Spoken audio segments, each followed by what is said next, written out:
ರಾಷ್ಟ್ರ ಜಾಗೃತಿ ಅಭಿಯಾನ ಈಗ ಗೀತಗಾಯನ ಮತ್ತು ನೃತ್ಯ ಸ್ಪರ್ಧೆಯನ್ನ ಆನ್ಲೈನ್ನಲ್ಲಿ ಏರ್ಪಡಿಸಿದೆ.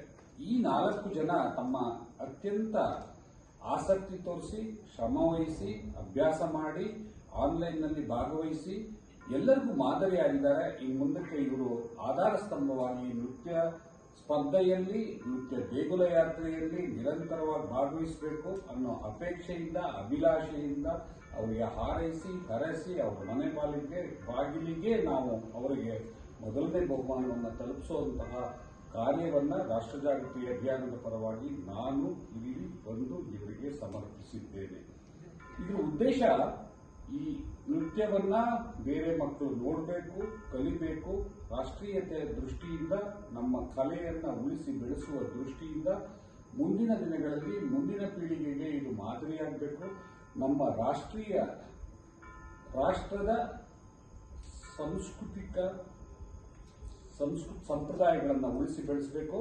ನಮ್ಮ ನೃತ್ಯವನ್ನ ಎಲ್ಲ ಮಕ್ಕಳು ಕಲಿಬೇಕು ಅನ್ನೋ ಉದ್ದೇಶದಿಂದ ಈ ಗೀತಗಾಯನ ಮತ್ತು ನೃತ್ಯ ಸ್ಪರ್ಧೆಯನ್ನ ನಿರಂತರವಾಗಿ ಸ್ವತಂತ್ರ ದಿನಾಚರಣೆಗೆ ಮತ್ತು ಗಣರಾಜ್ಯೋತ್ಸವಕ್ಕೆ ಆಯೋಜಿಸ್ತಾ ಬಂದಿದ್ದೀವಿ.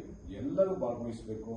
ಈ ಸಲ 18,566 ಜನ ಭಾಗವಹಿಸಿದ್ದಾರೆ. ಅದರಲ್ಲಿ 2,400 ಶಾಲೆಗಳು ಭಾಗವಹಿಸಿದ್ದಾರೆ. Law college, science college, nursing college, medical college, ಎಲ್ಲ ಕಾಲೇಜುಗಳ ವಿದ್ಯಾರ್ಥಿಗಳು ಇವರು ಭಾಗವಹಿಸಿದ್ದಾರೆ. ಮುಂದಿನ ದಿನಗಳಲ್ಲಿ ಇನ್ನೂ ಹೆಚ್ಚು ಸಂಖ್ಯೆಯಲ್ಲಿ ಭಾಗವಹಿಸಿ ಈ ಕಾರ್ಯಕ್ರಮದಲ್ಲಿ ಪಾಲ್ಗೊಳ್ಳಬೇಕು.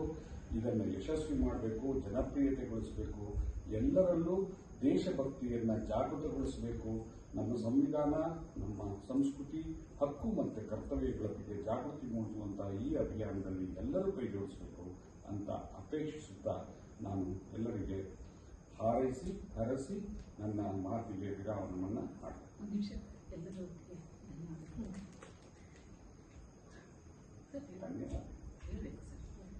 ಈಗ ರವಿ ಸರ್ ಹೇಳಿದಕ್ಕೆ ಅವ್ರ ನಮ್ಗೆಲ್ಲ ಅದೇ ತರ ನಾವು ಹೇಳೋದಾದ್ರೆ ನಾವೆಲ್ಲರೂ ಸೇರಿ ನಮ್ಮನ್ನ ಇಷ್ಟು ಪ್ರೋತ್ಸಾಹ ತಂದು ಮುಂದೆ ತರ್ತಿರುವಂತಹ ರವಿ ಸರ್ಗೆ ನಮ್ಮ ತುಂಬಾ ಹೃದಯದ ಧನ್ಯವಾದಗಳನ್ನು ಹೇಳ್ತಾ ಇದ್ದೀವಿ. ನಾನೊಬ್ಬ ಅಲ್ಲ, ನನ್ನ ಹಿಂದೆ ಒಂದು ಸಮಿತಿ ಇದೆ.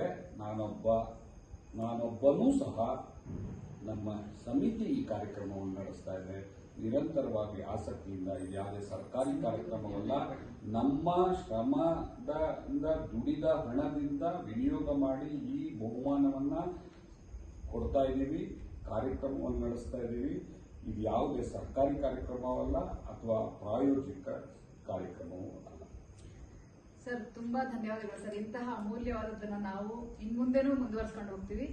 ನಮ್ಮ ಗುರುಗಳಾದ ಅನುರಾಧ ತಂಡದವರಿಂದ ಎಲ್ಲರ ಪರವಾಗಿ ತುಂಬ ಹೃದಯದ ಅನಂತ ಧನ್ಯವಾದ.